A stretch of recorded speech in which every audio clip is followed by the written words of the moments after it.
Ama naming Diyos, muli po, kami mga anak nyo ay lumalapit at nagpapakumbaba sa inyong banal na harapan sa araw na ito. Dumating na naman po ang araw na kung saan kami ay nagsasama-sama mula sa iba't ibang panig ng Pilipinas at ng mundo upang sa isang puso at isipan ay maluwalhati namin ang iyong dakilang pangalan. Amin pong hiling na pakadalisayin niyo po ang aming buong pagkatao upang walang maging anumang hadlang sa aming paglapit sa inyo. Sa loob po ng nakalipas na linggo ay pinadaman ninyo sa amin ang inyong katapatan, ang inyong kabutihan, ang inyong pagdamay at pagmamahal sa iba't ibang kaparaanan. Kaya nga po ang aming puso ay punong-puno at nag-uumapaw sa pasasalamat. Sa sandaling ito ay tanggapin niyo po ang aming pagluwalhati sa inyo sa pamamagitan ng tugtog, ng awit at ng sayaw, pero higit sa lahat ang aming buhay. Kausapin niyo po kami sa pamamagitan ng inyong tagapagsalita at kami po ay naririto hanggang makinig upang patuloy po kaming matuto at lumalim sa pagkakilala sa inyo. Kayo po ang dahilan ng aming pagtitipon sa araw na ito at dalangin namin na masiyahan po kayo sa aming pananambahan. O Lord, we celebrate this day because of your goodness and mercy. We praise you for your amazing love and grace. We rejoice because the love of Jesus is our shield, surrounding us and always keeping us safe. Praise you, Jesus.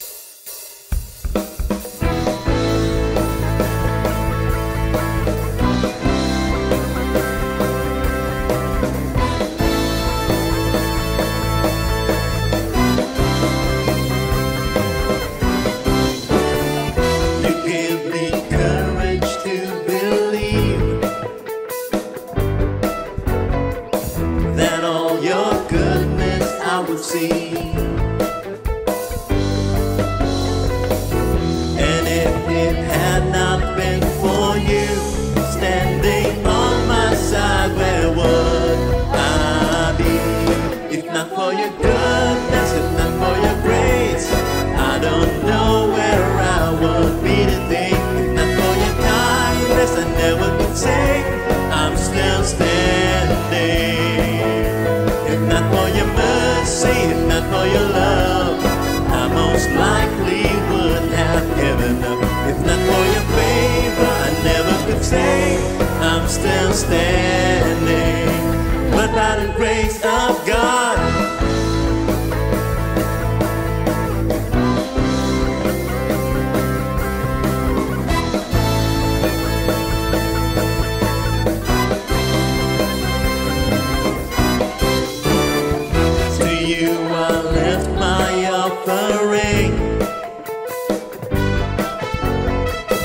and set my heart on higher things. For if it had not been for you standing on my side, where would I be? If not for your goodness, if not for your grace, I don't know where I would be today. If not for your kindness, I never could say I'm still standing. If not for your mercy, if not for your love, I most likely would have given up. If not for your favor, I never could say I'm still standing. But by the grace of God,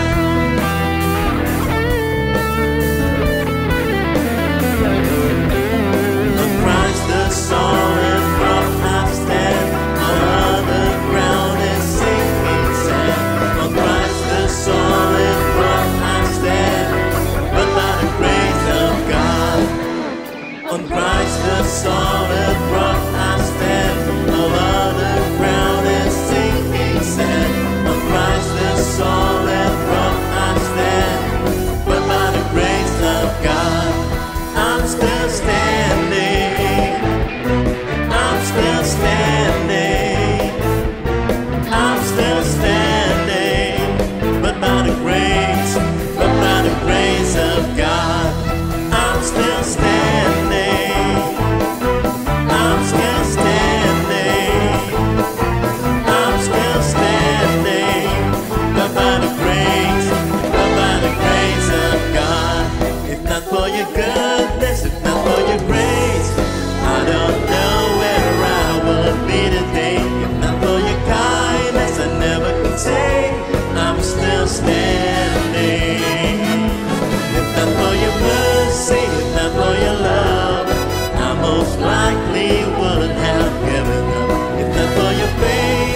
inibig nyo ng lubusan.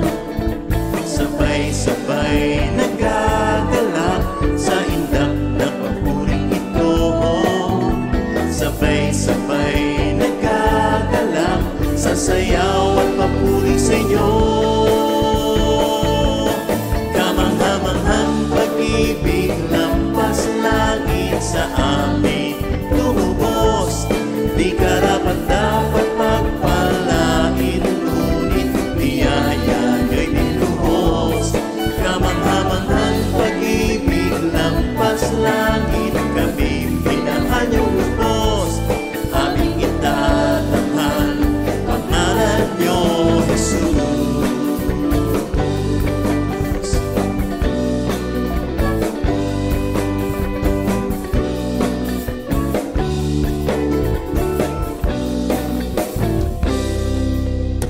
Kami ay nagkatipon sa ngalan niyo, Panginoon. Ang lahat ay nagdiriwang, kayo ay kapiling ngayon. Umuulan ng pag-asa, kami ay nagkakaisa. Anuman ang aming katayuan, inibig niyo ng lubusan. Sabay-sabay nagagalak sa indak ng papuring ito. Sabay-sabay nagagalak sa sayaw at papuri sa inyo. Kamanghamanghang pag-ibig lampas langit sa amin lumubos. Di karapat dapat pagpalain, ngunit biyaya nyo'y binuhos. Kamanghamanghang pag-ibig lampas langit, kami minahal niyong lubos. Aming itatanghal pangalan niyo, Jesus.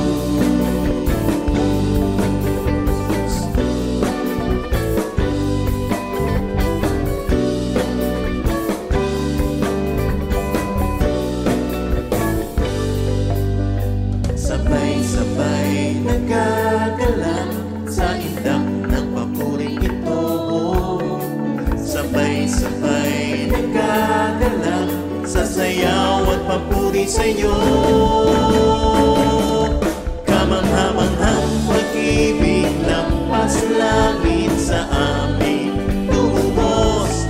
Di karapat dapat pagpalain, ngunit biyaya nyo'y binuhos. Kamanghamanghang pag-ibig lampas langit, kami minahal niyong lubos. Aming itatanghal pangalan niyo, Jesus. Kamanghamanghang pag-ibig lampas langit sa amin lumubos. Di karapat dapat pagpalain, ngunit biyaya nyo'y binuhos. Kamanghamanghang pag-ibig lampas langit, kami minahal niyong lubos. Aming itatanghal pangalan niyo, Jesus. Purihin ang dakilang pangalan ng Panginoon. Purihin ang kanyang pag-ibig na hindi nagmamaliw. Purihin ang Diyos.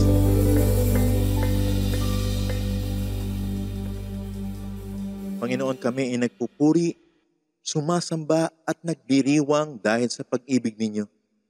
Maraming salamat po dahil minahal niyo po kami ng lubos.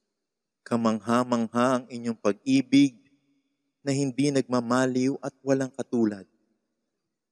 Tunay nga na walang makapaghihiwalay sa amin sa pag-ibig ninyo. Labis-labis kaming nagagalak. Purihin ka, Panginoon.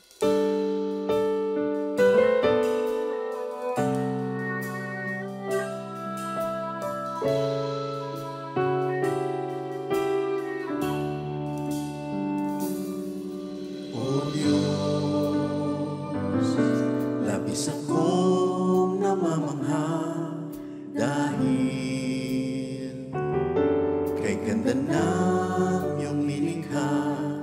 Mundo'y puno ng iyong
invisible God, the firstborn of creation.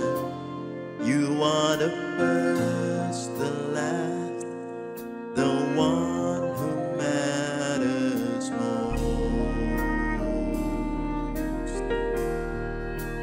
You are creator, ruling sustainer of all, for you hold it all together.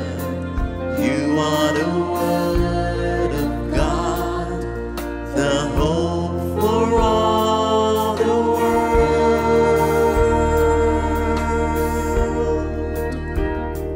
Your name is lifted higher, Jesus, your name is lifted higher.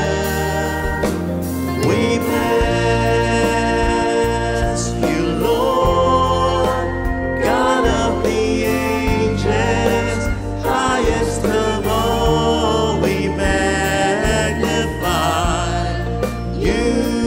Your name will be exalted, exalted. You are the image of the invisible God, the firstborn of creation. You are the first, the last, the one who matters most. You are creator, ruling sustainer of all, for you hold it all together.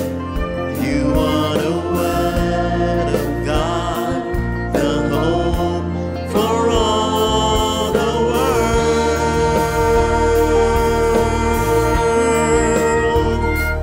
Your name is lifted higher, Jesus, your name is lifted higher.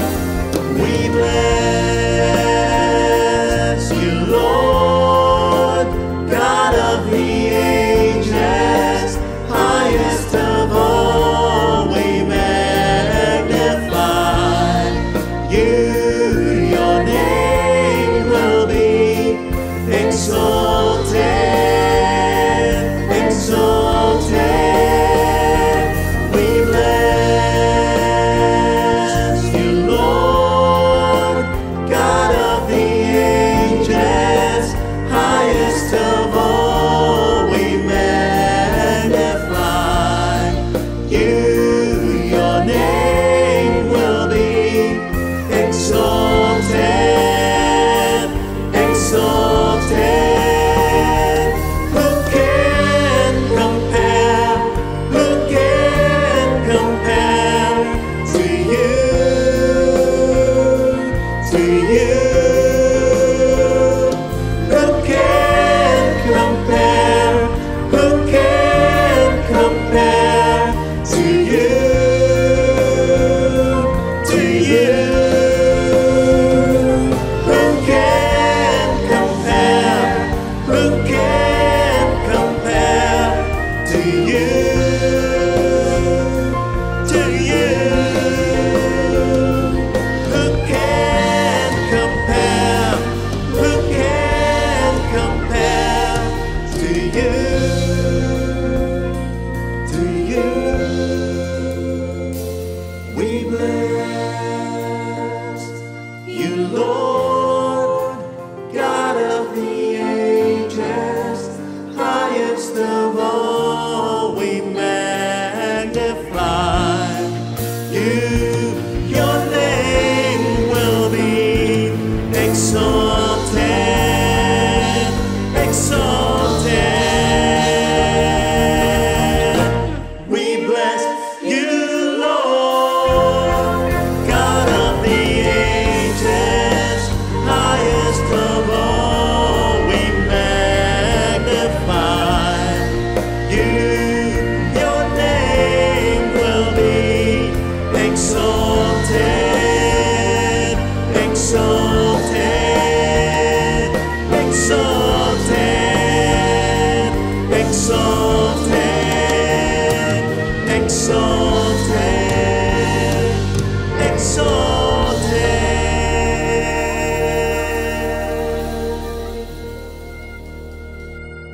We praise you, Lord God. We praise you for your amazing love. We praise you for your goodness and your faithfulness. And by your grace, we are still standing. I'm still standing. I'm still standing. I'm still standing. But by the grace of God, I'm still standing. I'm still standing. I'm still standing.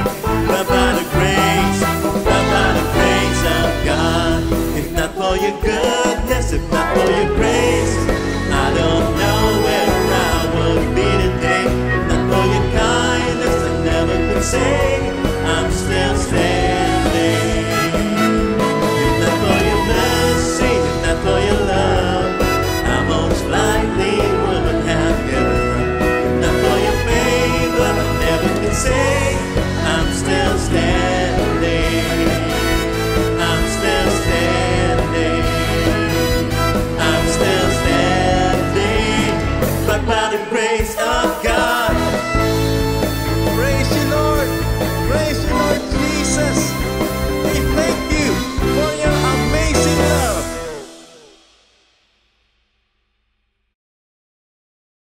Proverbs 10:25. When the storm has swept by, the wicked are gone, but the righteous stand firm forever. Ang masama daw ay tinatangay ng unos, subalit ang matuwid ay naninindigan ng matibay. Who will survive? Lord, salamat po dahil kayo ay patuloy na nagtuturo, nagpapaliwanag, nagpapalalim ng aming pananalig. Sa sandaling ito, kayo po ang siyang mangusap, kami po inyong turuan, kayo ang tinig na aming marinig, pangaralan niyo po kami. At nawa ang mga aral na magmumula sa inyo, maging gabay sa araw-araw na pamumuhay, magbukas ng aming pananaw at makita namin na iyong kaluwalhatian. Be our preacher, our teacher, O God. We seek you in the name of your Son, Jesus. Who will survive? Laging yan ang tanong, laging yan ang concern ng marami. Pagka dumating ang mga malalaking mga crisis, how do you survive? How do you survive losses? How do you survive reversals in life?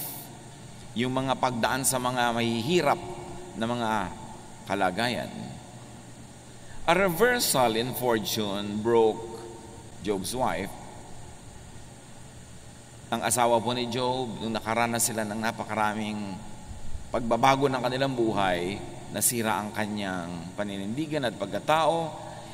Job 2:9-10, his wife said to him, "Are you still maintaining your integrity? Curse God and die." And this happens because changes break or make people. Pwede ang pagbabago ay makabuo o makasira sa tao. Changes could really make or break people. And in this instance, the wife of Job was broken. Meanwhile, the same reversal made Job. Naghirap sila, nakaranas ng mga karamdaman si Job, subalit lalo siyang nabuo. He replied to the wife, "You are talking like a foolish woman. Shall we accept good from God and not trouble?" In all this, Job did not sin in what he said. So changes can break or make people. The wife got broken, Job got and become more whole. Because the same heat that melts the wax hardens the clay. Yung mga pagsubok na dumadaan sa person na 1, pwedeng siya ay magiba. Meron namang si person 2, lalong tumibay. The same pagsubok. But whatever and however we react, there is something that is sure. Life can be full of changes. Nagbabago ang takbo ng buhay. Hindi ko mo maginahawa ay lagi maginahawa. At hindi rin naman kung mahirap ay laging mahirap. Hindi dahil laging masaya, puro saya, hindi rin naman puro lungkot. Gumugulo nga, sabi nila, itong wheel ng buhay. At hindi mo alam kung anong pwede mangyari. Pwede ang saya mo ngayon, bukas mas masaya pa. Tapos sa susunod, mas higit pang masaya, o kaya masaya ka ngayon, bukas pa na malungkot. Proverbs 27:1, you do not know what a day may bring. Walang nakakaalam. Hindi mo alam kung gaano kahaba ang buhay. Sabi sa Luke 12:20, but God said to the foolish man, you fool, tonight you will die. Then who will get what you have stored up? Puro ka ipon ng ipon, puro ka payaman ng payaman, nalimutan mo ibang mahalaga sa buhay, kung nabawian ka ng buhay ngayon, sino makikinabang sa pinaghirapan mo? Bakit hindi mo pinakinabangan ang pinaghirapan mo? Iba lang ang makikinabang yan. Hindi natin alam kung ano ang kasunod ng oras na ito.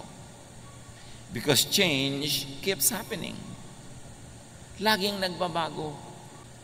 But though some details change, some general factors, some general configurations do not change. Merong sobrang nababago, meron ang liit-liit ng pagbabago. Tulad ng nakaikot na sa orasan ng buong 360 degrees yung kamay na pang seconds, pero yung kamay na pang minute, 1 degree pa lang ang ginalaw nun. Kapraso pa lang ginalaw niya.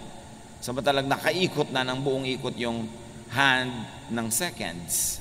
Meanwhile, nakaikot na ng buong ikot yung hand for minutes, kapraso lang iginalaw nung for hour. Ganun. May mga malalaki, may mga maliliit na nangyayari, pero laging may nangyayari. Ecclesiastes 1:5-7. The sun comes up, the sun goes down, it hurries back to where it started from. So you think nothing changed, but the position of the earth has changed in relation to the sun, and the position of the sun had changed in relation to the entire galaxy. Maraming pagbabago, maliliit at malalaki. The wind blows south, the wind blows north, round and round it blows, over and over again. Iyan ang isang nature ng kalikasan, paulit-ulit. All rivers empty into the sea, but it never spills over. One by one, the rivers return to their source. Ang lahat daw ng tubig ng mga ilog ay pumupunta sa mga dagat, nagiging maalat, mag-evaporate, magiging ulap, uulan uli, magiging fresh water na naman sa mga ibabaw ng bundok, pupunta na naman sa ilalim ng lupa, magiging spring, tapos lalabas sa mga ilat, sa maliliit na mga batis, hanggang maging ilog uli, paikot-ikot ang tubig. Nasabi nila, wala ni isang patak ng tubig na nawala o nadagdag dito sa ating planeta mula no ito'y nilikha.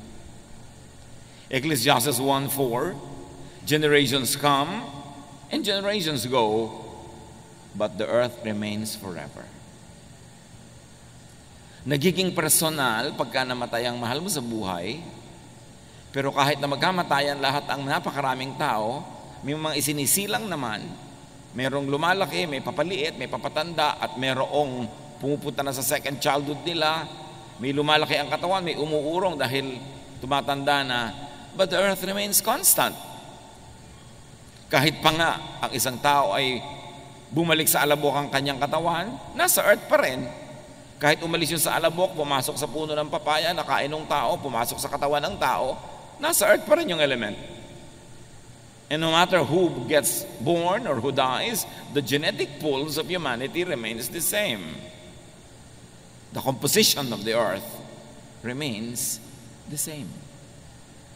Some things change, but many things just remain as they are.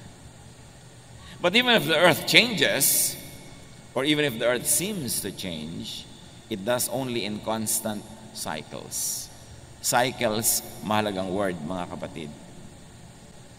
Kuminsan, sinasabi mo, ay, papaginaw na, doon sa mga panahon na lugar na may winter.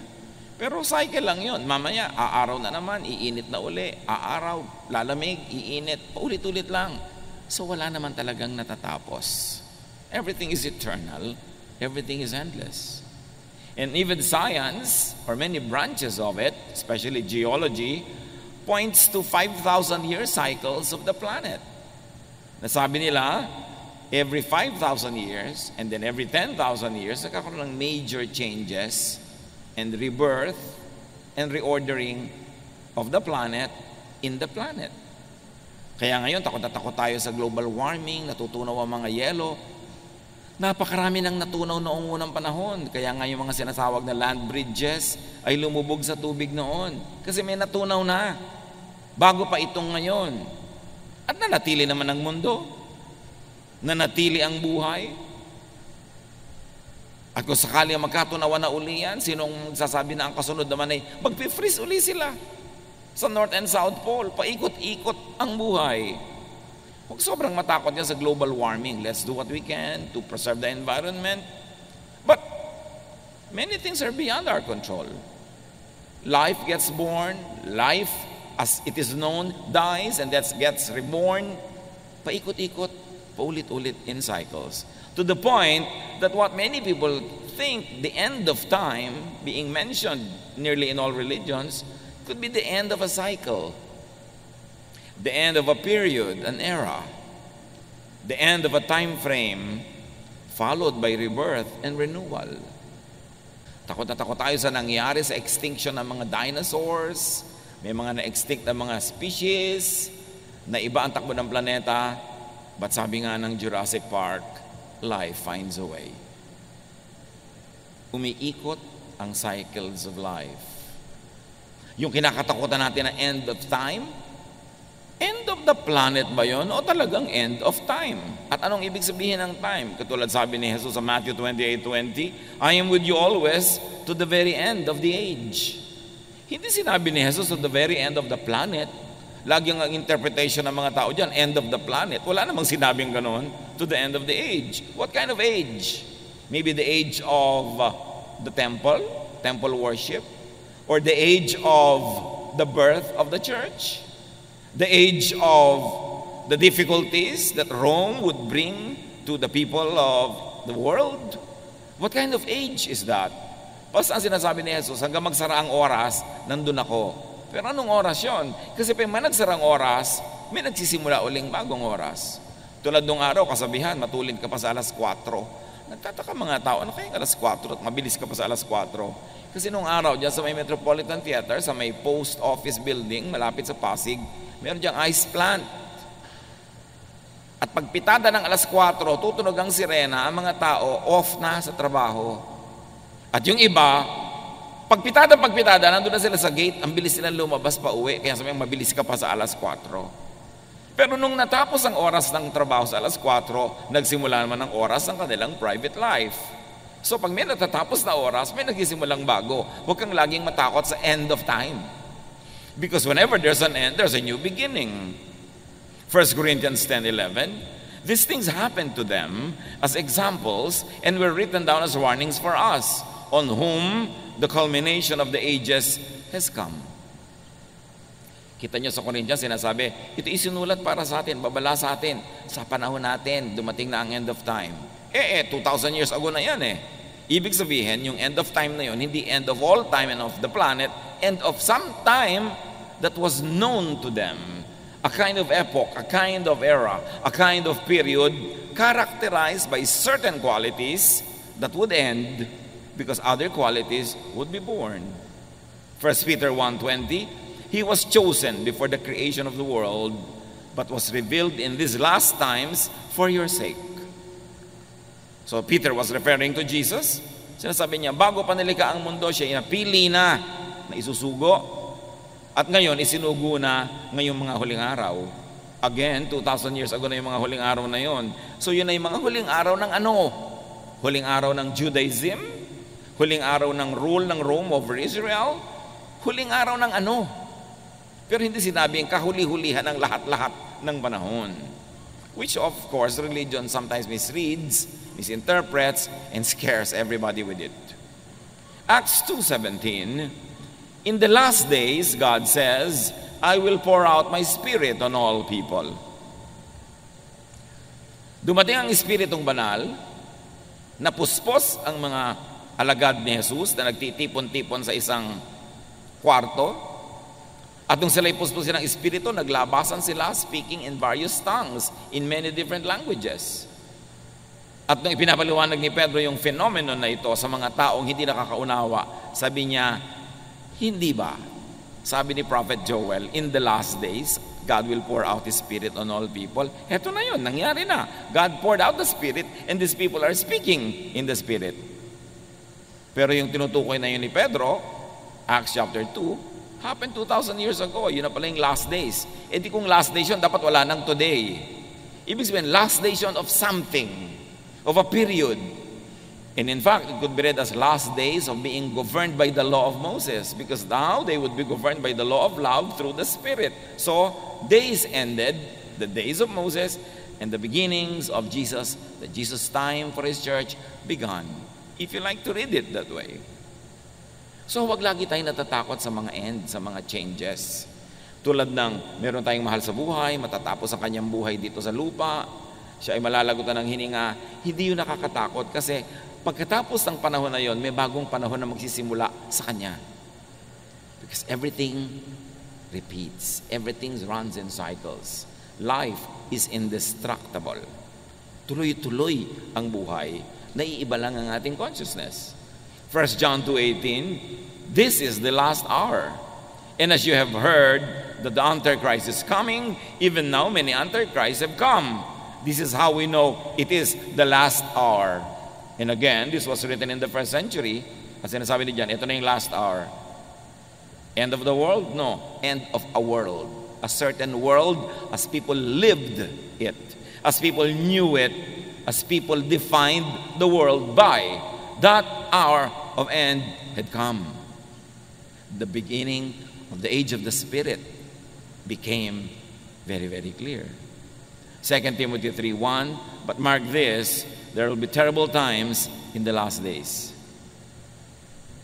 And if you like to look at the history of Israel, the context of all of these writings, those last days were the last days of Israel as a nation under the temple, because Rome destroyed the temple and Jerusalem and dispersed all the Jews. So that age ended, not the world, not the planet. So changes. Huwag tayong matakot sa change. Hindi naman natin kayang pigilin. Ayan, ang mga anak mo lumalaki na. Daddy, hindi na tayo ang kausap ng mga anak mo kung sino-sino na ang kausap sa text. Darating eh. Kaya naman dapat yung mga bata marunong mag-assure sa mga magulang na bagamat nagkakaroon sa mga kaibigan, may mga iniibig-ibig sila dyan, na yung magulang nila, priority pa rin mahal nila para hindi matakot yung mga magulang sa change. Lalo pag may mga anak na nag-asawa, biglang ang tao na lang sa mundo yung asawa niya. Nakalimutan na yung magulang. So, merong time na nag-change, nag-end. What was that? Nag-end na ang panahon na anak natin siya. Naging asawa na lang siya ng iba. So, dapat yung ganun mga kind of changes, kinukusyon natin yung impact at binibigyan natin ng assurance ang mga stakeholders in our lives na tuloy ang buhay. May naiba lang na elemento, a certain element of that world ended, but a new world begins. Dati, ako lang po ang anak nyo, ngayon nag-asawa na ako, dalawa na kami. Hindi nyo siya naging kahati sa aking pagmamahal, kundi naging katulong ko pa sa pagmamahal sa inyo. Dapat ganun yung mga assurances para hindi natatakot ang mga tao sa change, kundi nagiging beneficial pa nga yung change. Ecclesiastes 3:1, there is a time for everything and a season for every activity under heaven. At inisa-isa yon, there's a time to be born and there's a time to die. Walang katakataka doon. So, pag tinignan nyo ang isang bagay with your naked eye, parang walang nangyayari. Pero pag tinignan nyo sa microscope, ang dami pala nangyayari. Kahit yung kalangitan, pag tinignan nyo with the naked eye, parang the same naman lahat. Pero pag nag-telescope ka, ang dami pala nagagalawan dyan, ang dami mga nangyayari. So nasa pananaw lang natin yan. Kailangan nakikita natin, na-appreciate natin ang mga paggalaw ng mga planeta, ang paglubog ng araw, dahil para sumikat uli siya, from the point of view, of course, of the rising and the setting of the sun. But life is about change and also non-change. Some things change, some things do not. When change comes, those with set ways will be unable to bend with the wind. Ang mga sobrang pinanigasan na ang paraan ng pag-iisip, ayaw nang baguhin. Pinanigasan na ang paraan ng pamumuhay, ayaw nang ibahin. Pag dumating ang pagbabagong hindi maiiwasan, hindi sila makayuko sa ihip ng hangin tulad ng kawayan, pwede silang mabali o matumba pag-ihip ng hangin. Kaya matibay ang kawayan, anumang bagyo, yumuyuko lang sa hangin, sumasayaw, pagkatapos ang hangin, tayo uli. Pero yung mga nagmamatigas, yung mga sobrang titibay daw na puno, pag mas matibay yung hangin na dumadaan, nabubunot sila o natutumba o nababali. Ganon din ang tao. Pag hindi ka marunong lumaro sa panahon, ikaw ay isang magulang, nag-asawa na ang anak mo, hindi ka marunong sumabay at sumayaw sa panahon, gusto mo everything's the same, makikipag-compete ka pa sa iyong manugang, pwede kang manalo, pero malamang na matalo ka. Kasi hindi ka sumasabay sa ihip ng hangin, may pagbabago sa buhay ng iyong anak, nagkaroon siya ng asawa, enjoyin mo yun, mag-accommodate ka nun, huwag mong labanan. Kasi yun ay isang uri ng pagbabagong di maiiwasan. Dumatating ang panahon na ang tao ay tumatanda, hindi na niya kayang umakyat ng mga kung ano-anong matataas, nahihirapan na siya magbiyahe, tapos sa panahon pa na yun mo ipagpipilitan na gawin ang mga hindi mo ginawa nung araw, mahirap gawin. Because for everything there is season and a time for every matter under heaven. Kaya mahalaga rin naman sa ating mga magulang, yung mga bata, hayaan natin maging bata. Pagkabataan na, hayaan maging kabataan, kasi may panahon para sa lahat. Pag lumipas ang kabataan na yan, pag ginawa niya yung pagmatanda na siya, ang anong gagawin niya? Magbabata-bataan siya. Medyo alangan na. Kaya dapat pinapayagan natin ang mga tao na kung anong hinihingi ng panahon, ng estado, ng lagay ng kanilang buhay, ay maganap. Let us not advance children to adulthood. There's a lot of time to be old. Let children be children and do not rob them of their childhood. When change comes, those with set ways will have a hard time surviving or thriving. Mga political families, for instance, sanay na makapangyarihan, maluwag ang lahat, tapos biglang natalo sila halimbawa sa eleksyon. Pag hindi sila naka-adjust, anong gagawin nila? Tatalon sila sa bangin? Makikita mo yung mga survivors, ha? Ang galing ng pamilyang ito, from top to bottom, masaya pa rin, buhay pa rin. These are the people who will survive. Hindi yung dati kayong mayaman, naghirap kayo, puro na kayo ngayon lungkot at puro kayo pagmumukmok. Kung panahon ng mayaman, edi mayaman. Kung naghirap, edi mahirap. Make the most out of it. The people who have this mindset will survive. Nung panalo, edi panalo. Nung natalo, edi talo. Ano man ang kalagayan sa buhay, niyayakap, tinatanggap, and then you make the most out of it, you will survive. Rigid habits could become gods. Kaya ang hirap-hirap magbiyahe ng mga taong kailangan ito ang unan ko, kailangan ganito ang kama ko, kailangan ganito ang iniinom ko sa umaga, kailangan, sa bahay ka na lang, hindi ka na pwede magbiyahe nun. Kasi pag nagbiyahe ka, merong maiiba. Habits could become gods. Kaya tiyakin natin ng mga kapatid na yung mga habits din natin, tayo ang Panginoon ng habit, hindi yung habit ang Panginoon. Yes, nakasanayan mo na matulog sa ganung oras, pero mga panahon hindi pwede yun.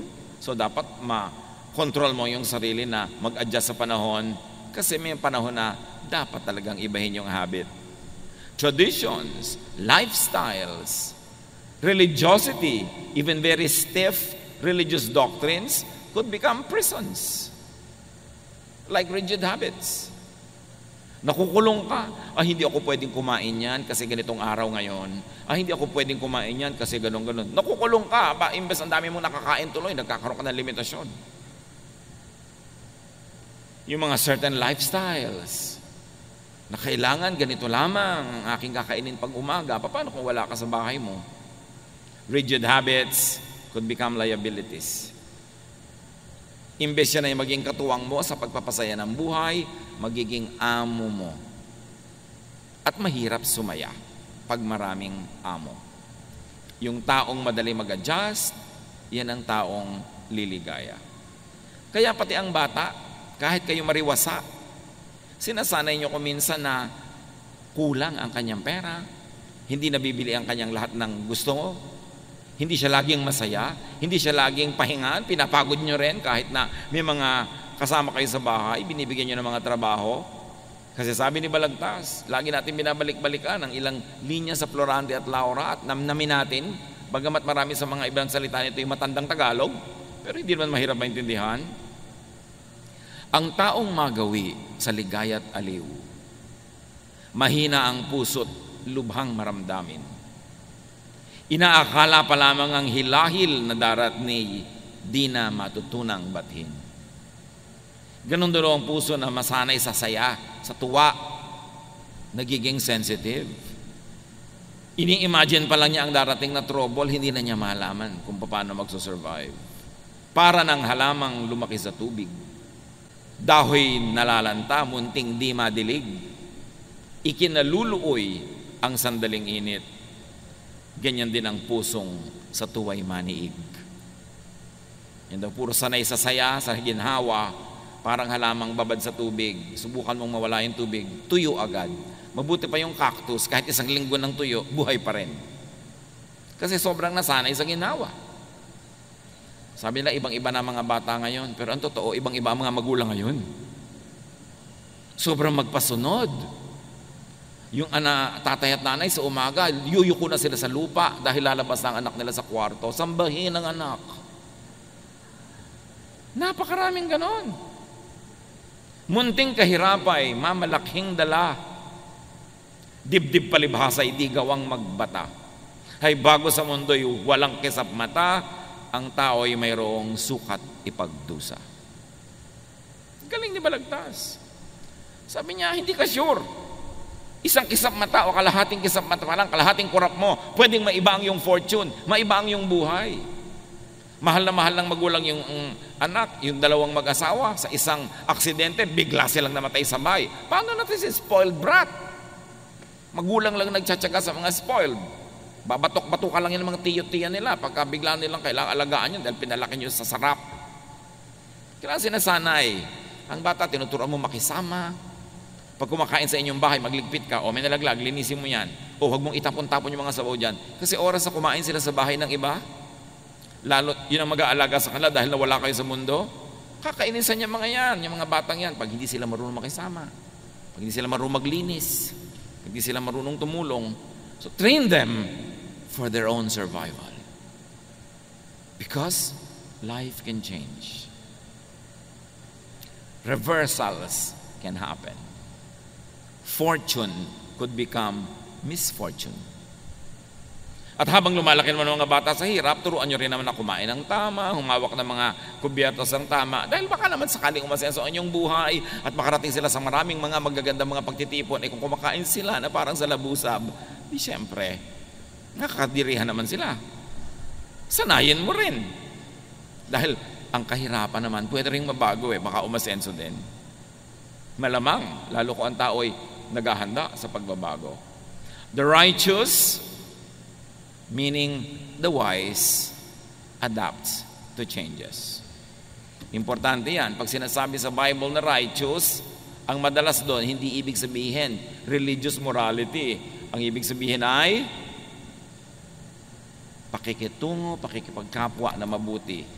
So the righteous, the wise, adapts to changes. The righteous and the wise trains for changes.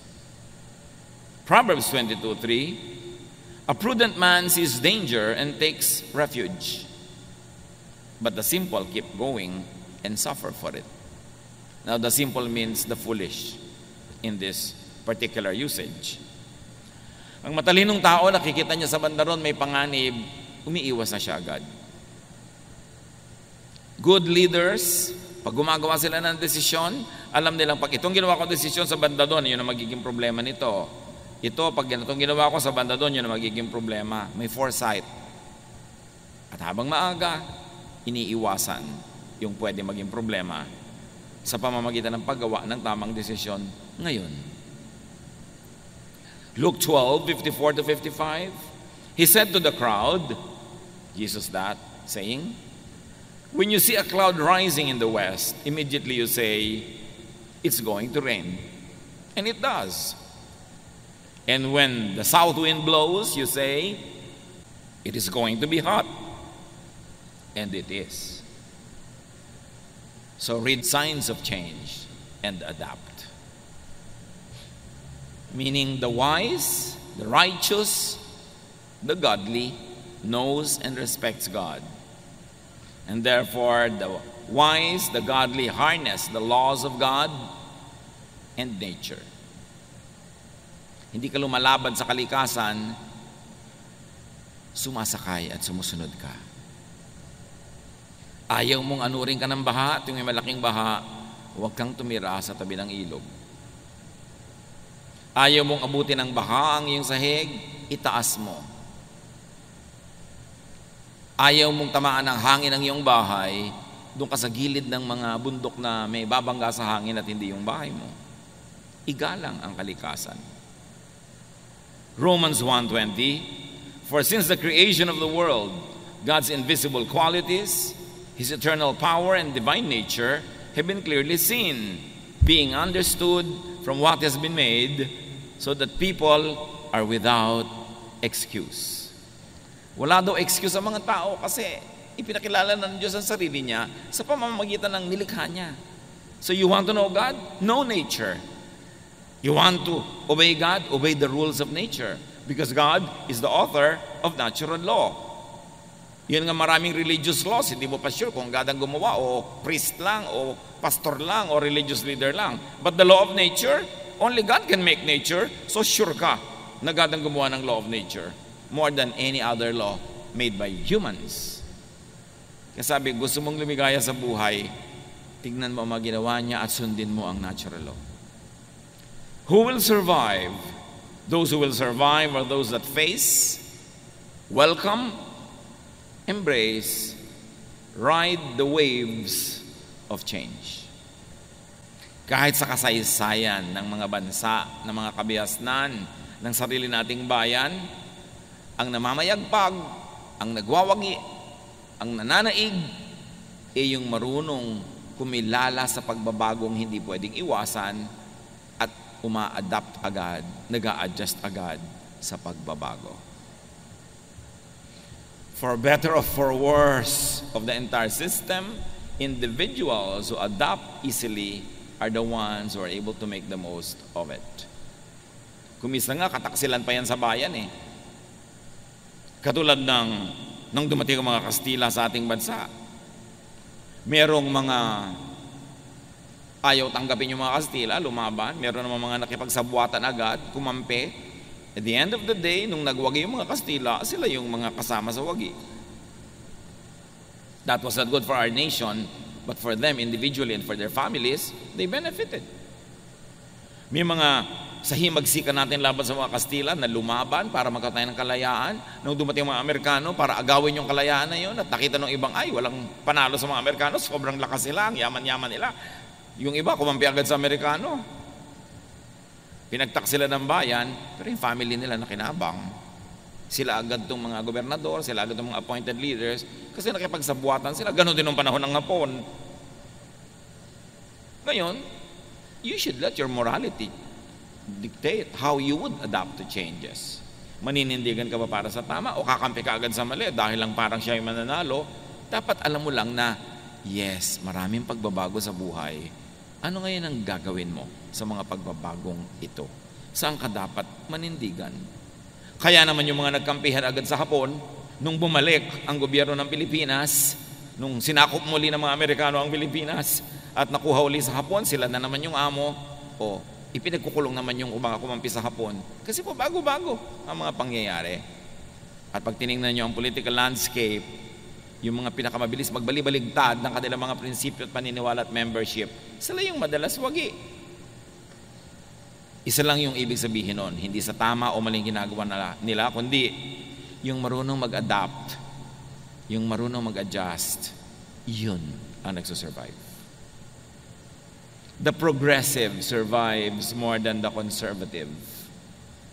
Kasi yung conservative, buong karuman, tikuhan niyang niyayakap yung papaalis na o wala na, habang tinatanggihan niya yung nandyan o yung paparating. So ang mangyayari, pag naghari yung paparating, wala siyang hawak, kundi yung lumipas na, natapos na. Those that learn to make the most out of any and every situation will survive.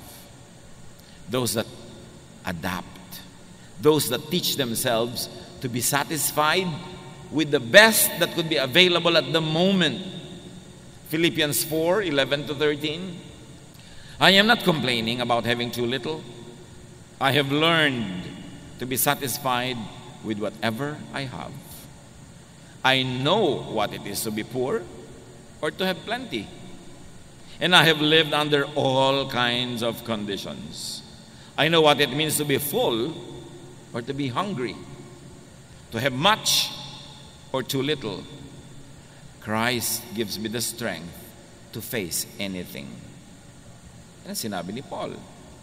Sa meron wala, sinisikap kong maging makabuluhan at kung pwede pa'y maging masaya. Pinalalakas ako ni Jesus para harapin ang hindi pwedeng talikuran, tanggapin ang hindi pwedeng tanggihan, hayaang mangyari ang hindi ko kayang ibahin. Ang malulungkot sa buhay, yung lagi ang hinahanap ay wala. Daddy, mag-abroad ka na, wala tayong kapera-pera. Tapos ang nag-abroad, Daddy, miss na kita. Pinag-abroad na Di ba? Tingnan mo na lang yung picture. Total, marami na ngayong paraan para mag-usap kayo. Pero huwag mo siyang lagi, I miss you, tuloy uuwi na. Pag umuwi na, ba't umuwi ka na? Enrollment na. Hindi na malaman ng tao kung saan siya pupunta. Meron naman, gusto mag-abroad. Pag nasa abroad na, naku, miss ko ang puto bongbong, naku, miss ko ang Chile, miss ko ang siniguelas. Nag-abroad ka Di kumain ka ng pumpkin. Kumain ka na kung ano-ano dyan.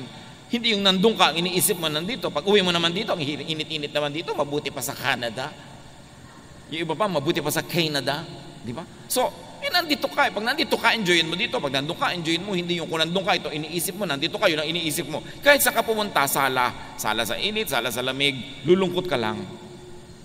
Dapat kung ano yung katotohanan na hindi mo pwedeng palitan o pinili mo pa nga, tanggapin mo nang sumaya ka. Proverbs 10:25, when the storm has swept by, the wicked are gone, but the righteous stand firm forever. Again, yung wicked dito at yung righteous, hindi moral yon. You could read it in original language and it will accommodate that righteousness here doesn't mean religious morality. It means wisdom. The wise will stand forever, the foolish will be destroyed. And wisdom is being one with time, in unison with creation, with nature, with the season. Kung ano yung panahon, yun ang tanggapin mo at sikapin mong maging masaya. Proverbs 26:13, the sluggard says, there's a lion in the road, a fierce lion roaming the streets. Yung daw tamad, yung mabagal, yung patay-patay, may nakitang leon na nasa kalsada, sabi niya, ay may leon, nakakatakot na leon, pero wala naman siyang ginawa. Tapos lalabas pa siya, nakain siya tuloy ng leon. Dapat may ginagawa ka. Huwag mong tatanggapin ang sitwasyon na gano'n na lang. Huwag mong sasabihin, ganyan lang talaga yan. Kasi pag ganyan lang talaga yan, sinabi mo na, ibig sabihin, wala kang babaguhin. Dapat pag hindi maganda ang sitwasyon, hindi mo sinasabing ganyan lang talaga yan. Ang dapat mong sabihin, dapat hindi ganyan. At may gagawin tayo para maiba yan. Then may iba mo ang iyong buhay. Pero yung naku, wala akong magagawa. Sa salita mo pa lang, nag-decide ka na walang magagawa. Ano pang magagawa mo sa tunay na buhay? Dapat sabihin mo, no, may magagawa tayo para ibahin yan. Para maiba mo ang iyong buhay. Pero pag nagawa mo na ang lahat ng kayang gawin, sagad na, nando na, wala ka ng ibang pwedeng gawin, tanggapin mo na and be happy with it. That's how you will survive. Ecclesiastes 7:10, do not say, why were the old days better than this? It is not wise to ask such questions. Hindi daw mabuting laging nagdadrama na buputi po nung the good old days, the good old days. Tapos na yon, magpagulong-gulong ka man dyan, hindi na babalik yung days na yan. Ang gawin mong atupagin mo, make these days good. Huwag kang magdramang bukid ka, titingin doon sa tapos na, puro romansa, puro mga sentimiento. Walang mangyayari sa buhay mo. Kailangan, if the days were good, those days, you make these days good also. But stop dramatizing the good old days. Just ride with the times. No, kung nung araw, nung buhay ang atin nyo, ganito, ganoon, ngayong wala nang atin nyo, ganito na. Wala na eh. Adjust, adapt. Pag lagi mong inuulit-ulit yan, maiinis pa sa iyo mga iba mong anak dahil lagi mo dala sinasabi, yung nung nandito ang atin nyo, nung buhay ang nanay nyo, ganyan. Ngayon, wala na nga. Paano? Anong gagawin mo? Adjust. So you will survive. So you will thrive.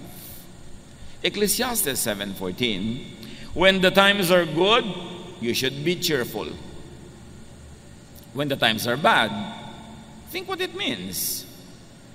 God makes them both to keep us from knowing what will happen next. Pag daw masaya, magsaya ka. O kung malungkot, malungkot ka. Pero hindi yung oras ng saya, doon ka naglulungkot. Tapos nagsasaya yung iba, doon ka malungkot. O kaya ang lungkot ng iba, doon ka naman tawa ng tawa. Wala ka sa lugar. Sabi kong masaya, magsaya. Kasi lahat yan, gawarin ng Diyos. At kung hindi man niya sinadyang gawin, pinayagan niya mangyari dahil sa mga ibang dahilan na maring hindi mo batid, ride ka na lang sa panahon. Kailangan, di ba? Sabi ni Sampaguita, panahon na para magsaya. Kung umabot kayo kay Sampaguita, umabot pa kayo dyan mga anak, di ba? May Google naman, Google nyo. Hindi yung, sabi niya, ayaw ko ng pa-try. Gusto kayo todo bigay. Kasi kung masaya, nisayahan na. Huwag nang pigil-pigilin ng mga sarili. Kasi baka bukas lungkot naman eh. Tapos manghihinayang ka. Tulad ng ang daming pagkain, nag-iinarte ka pa, ayaw mong kumain. Pag uwi mo, sayang naman, hindi ko nakain. Sayang, hindi ko nalulun yung buong baka. Kasi hindi mo pa ginawa nung nakahain. Kung ano yung meron sa iyong kamay ngayon, yun ang enjoyin mo. Just make the most of time. Make the most of opportunities. Paano mo haharapin ang mga panahon ng lungkot?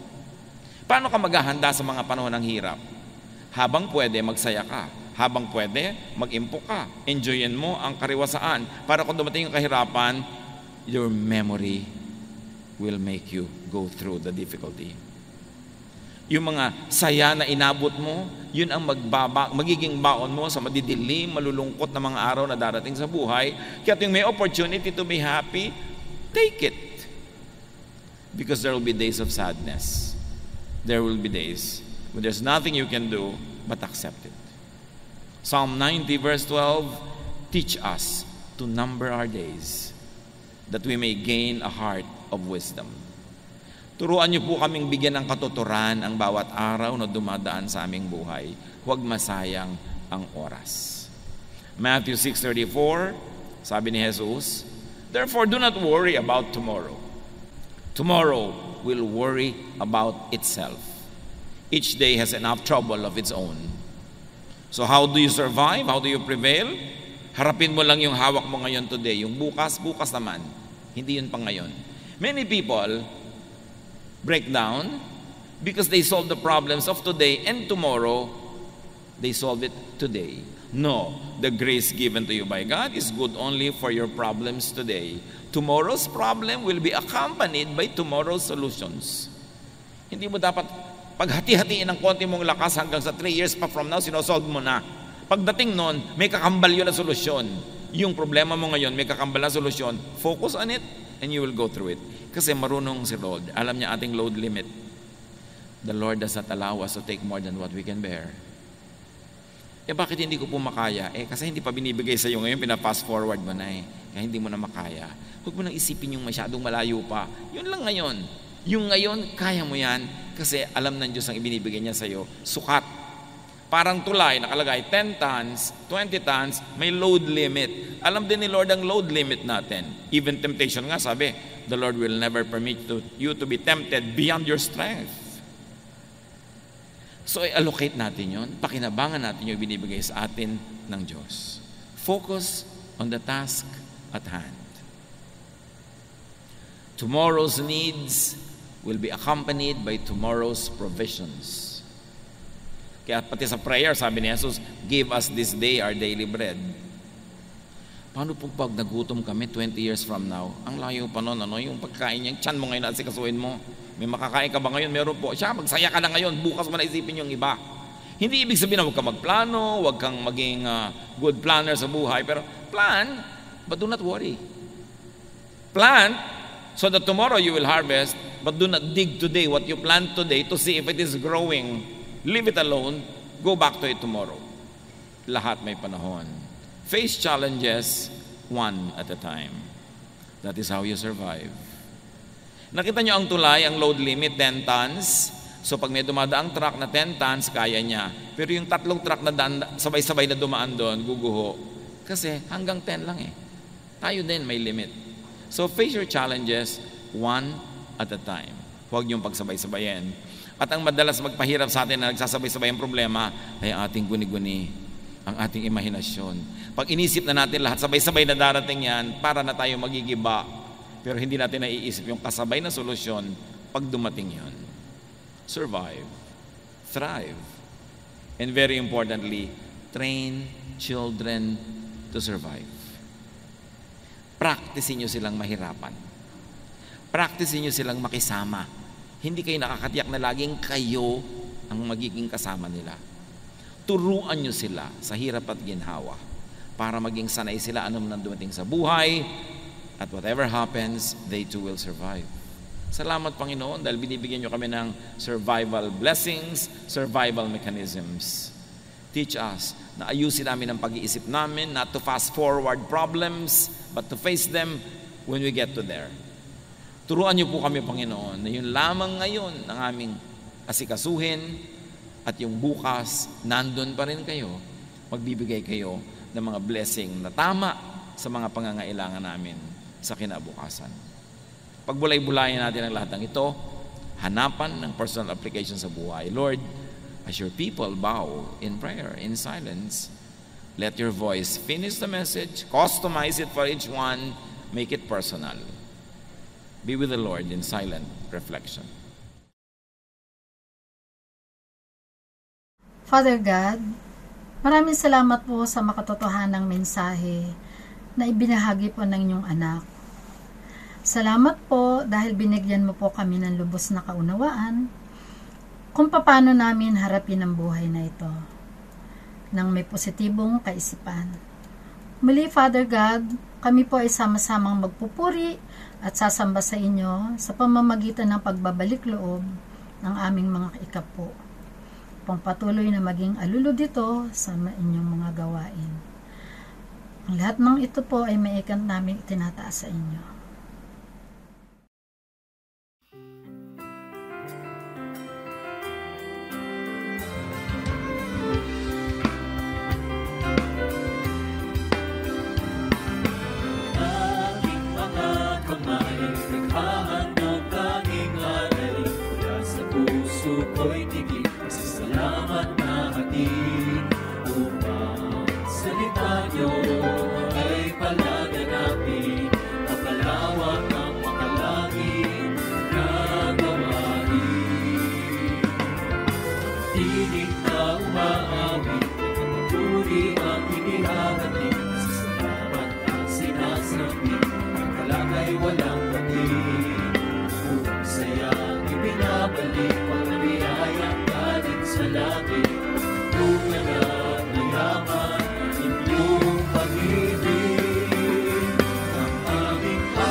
Señor.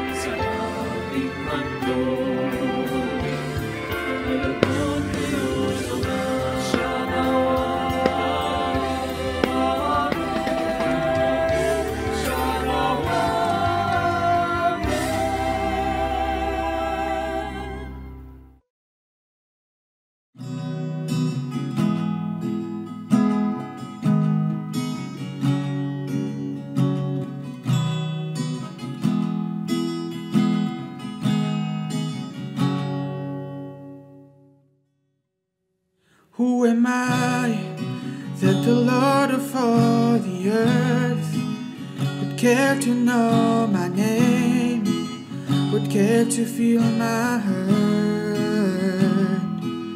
Who am I that the bright and morning star would choose to light the way of my ever-wandering heart? Not because of who I am, but because of what you've done. Not because of what I've done, but because of who you are. I am a flower quickly fading, here today and gone tomorrow.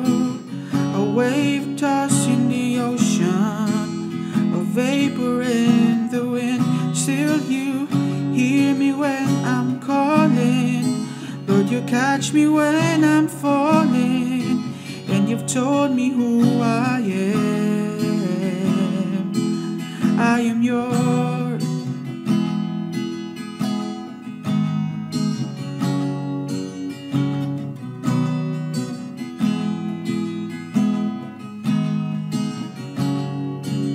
Who am I that the eyes that see my sin would look on me with love and watch me rise again? Who am I that the voice that calmed the sea would call out through the rain and calm the storm in me? Not because of who I am, but because of what you've done. Not because of what I've done, but because of who you are. I am a flower quickly fading, here today and gone tomorrow. A wave tossed in the ocean, a vapor in the wind. Still you hear me when I'm calling. Lord, you catch me when I'm falling. And you told me who I am. I am yours. I am a flower quickly fading, here today and gone tomorrow. A wave tossed in the ocean, a vapor in the wind. Still you hear me when I'm calling. Lord, you catch me when I'm falling. And you told me who I am.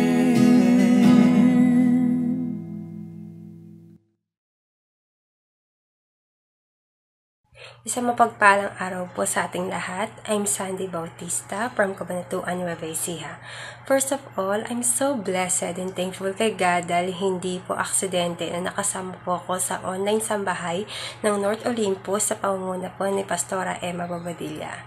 Dito po ay sobra po ako nagpapasalamat sa Panginoon dahil may na-meet po ako mga bagong Christian friends na kung saan nakaka-bless po yung buhay po ng bawat isa. Gayun din po is nagpapasalamat po ako sa reflection po na i-share po ng bawat isa patungkol po sa mga message na ibinabahagi po ni Pastor Ed patungkol sa Jesusness. At talaga po dito po isramdam po yung love, yung freedom, and joy po na dulot po ni Jesus Christ. Yun lang po. Glory to God and God bless us all. My heart is full of happiness, joy, and gratitude to the Lord that He granted one of the desires of my heart, and that is to be part of this Bible study group. Yung opportunity of reading the Bible together, not just for studying to obtain knowledge, but it is our guide to knowing God, an actual application ng mga lessons namin sa present time. and sharing ng mga experiences ng bawat isa sa amin. For me, ito yung online fellowship na magaan, masaya, at nakakawili na activity, lalo na during this time. Na for sure na may makakamtan na karunungan at kaalaman in a very practical, sensible, and realistic way. Sobrang feeling blessed ang pagsali dito. Marami po akong natutunan in different aspects, realities, and truths of life sa almost 1 year na meetings namin. Nakabuo na kami na isang masaya, makulay, and mabunga na samahan. Kahit hindi namin na-express literally yung damdamin namin na si group, ako naniniwala in sharing our thoughts, emotions, and feelings with each other, nagkakaroon ng pag-uunawaan, pagtanggap, pagpapahalaga, pagtutulungan, na fruit of being gathered together in Christ's name. I want to take this moment to thank our dearest teacher, Ate Susan, and of course sa ating head, Pastor Ed. Thank you, dear Lord, for the life of every servant of you, and with all the love and grace you have bestowed upon us. To you belong all the glory and praise. Ako po si Brother Saldi Gutierrez, dito po sa Sambahay, Milan. Ako po ay lubos na nagpapasalamat una sa Panginoon at sa ministeryo po ng Day by Day Ministry. Kahit po sa ganitong mga pagkakataon ng aming mga buhay, na mayroon po tayong problema na pandaigdigan, ay hindi po nagkulang ang Panginoon sa aming mga buhay upang kami po ay pagpalain sa pamamagitan po ng online Bible study at sambahay. At kami po ay lubos na napagpala, lalong higit po sa mga katuroan namin pong narinig at natutunan sa pamamagitan po ng buhay ng butihing Pastor Ed Lapis. Sa kanya pong mga teaching about Jesusness, ay masasabi ko po na lubusan po kaming lumaya at tumaas ang aming pong pagkakilala. Masasabi ko po bilang isang matagal na rin pong Kristiyano ay mas gumaang po ang aming pong pagsunod sa Panginoon, at lalo po naming nakita at higit sa lahat ay naranasan ang pag-ibig ng Diyos sa aming buhay, na kahit po sa ganitong pagkakataon ay tunay nga pong nakadagdag at nakapagbigay ng kapanatagan sa aming puso.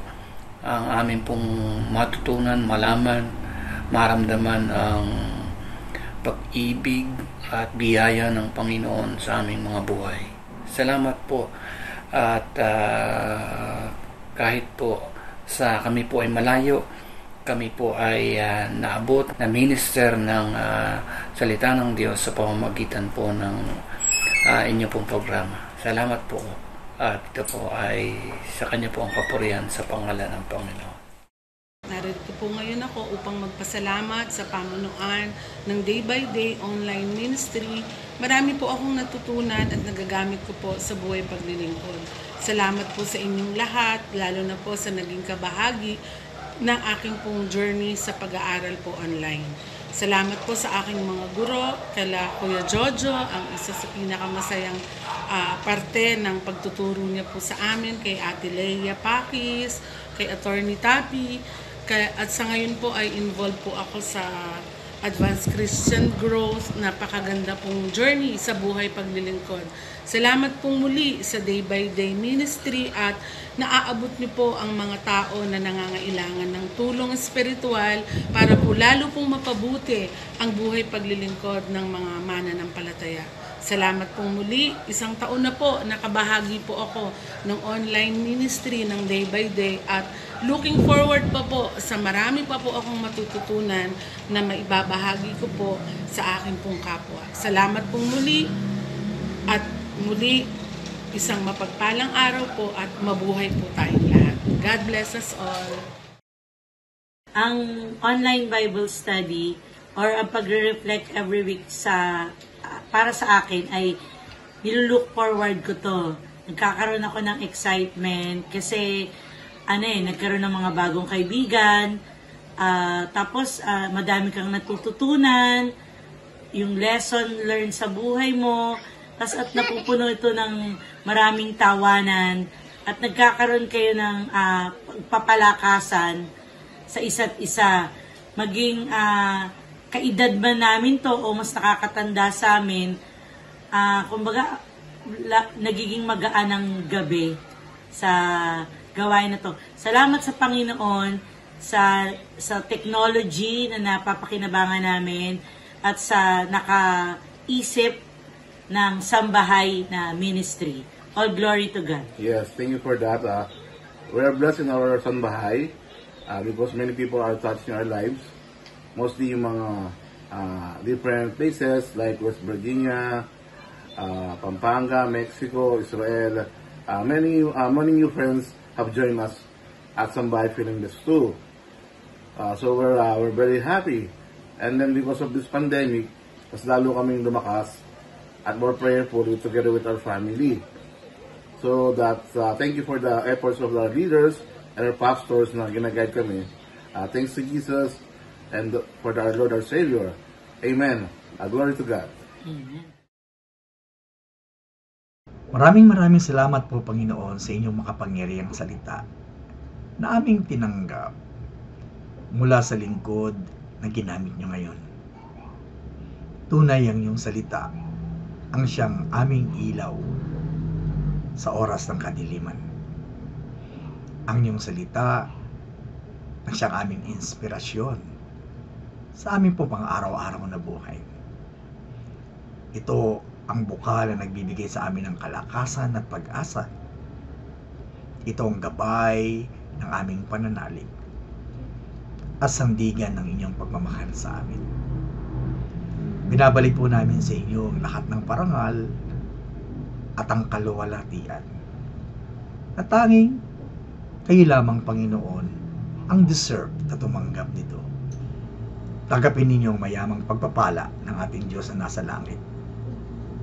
Ingapin kanawa ng Diyos sa araw-araw, kahabagaan at subaybayan, ingatan at bigyan ng kapayapaan araw-araw.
Day by day.